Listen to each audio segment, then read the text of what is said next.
for checking in. I'm still a piece of garbage. This is life. Streaming with OBS. I know a lot of you guys been asking me how to set up streams, and I don't really use OBS, but I know how to use XSplit. But using OBS isn't as hard as I thought, especially with the new OBS Studio. So if you have like a Windows, Mac, or Linux, you can use OBS Studio, and it's way better than the OBS Classic in my opinion. So yeah.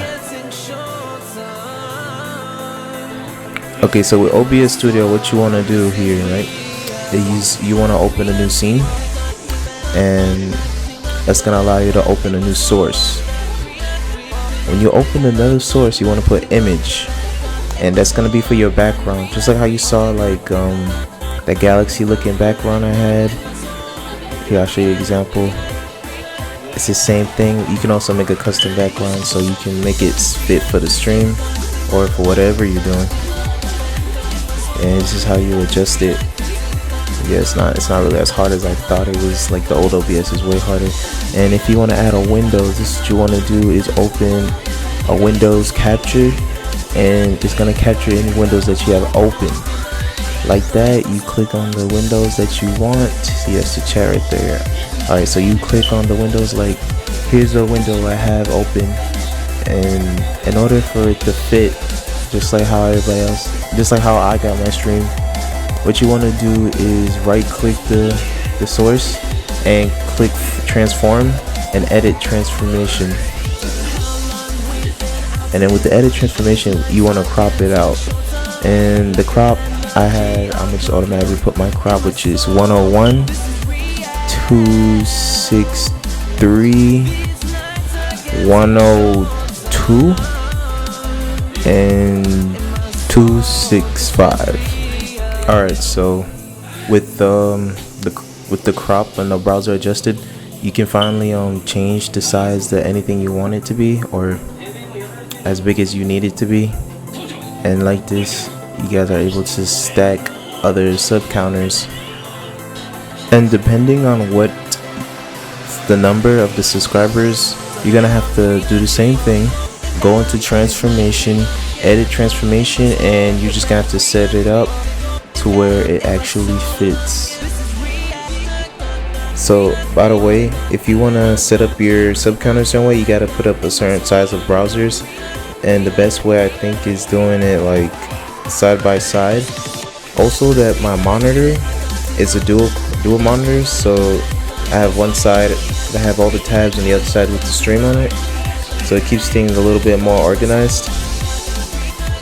Remember that if you move the size of the browser, the size of the sub counter on the stream will change as well, so don't forget that. So if you want to edit text, what you want to do is click source, add text, and then change the text to whatever you want it to be. So if you want to say thanks for coming to the stream, you can add that in the text, and the same way you can adjust the text, it's the same way you can adjust everything on the screen. So if you can change the size of the text on the screen using the red borders around it.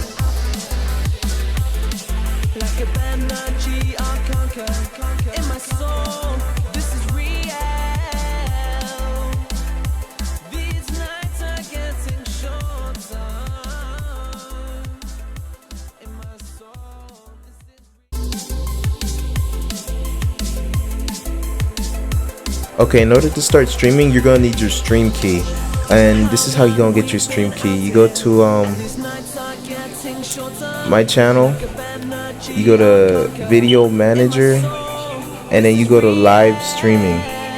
Inside the live streaming, what you want is your stream key. You go all the way down, and it will say show stream key, and once you click show stream key, you can get your key. And if you ever need to change it, you can change it.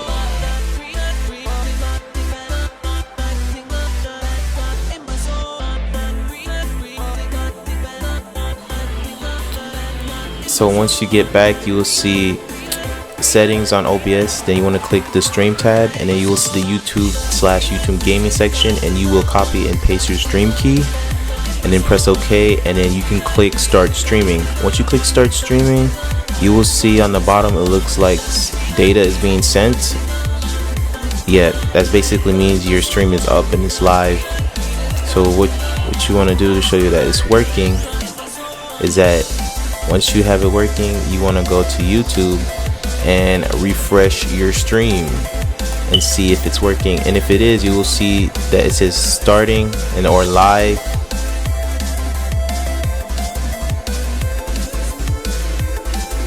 Once you see this live, you can put whatever you want on the stream and everybody's gonna see exactly what you put there.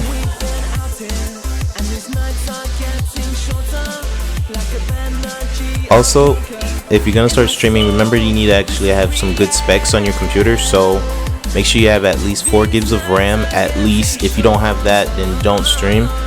At least have an i3 processor or quad core, or at least an AMD quad core processor. And also you might want to have yeah, that should be fine. Also, you might want to have a good internet connection and have an upload speed at least 1 megabyte per second. So yeah, as you see, we can go to speed test right here and you can see that I am pretty set for streaming. Alright, thanks for watching, guys.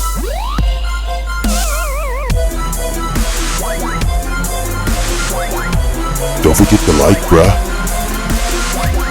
And that sub button, bruh. Don't forget that neither.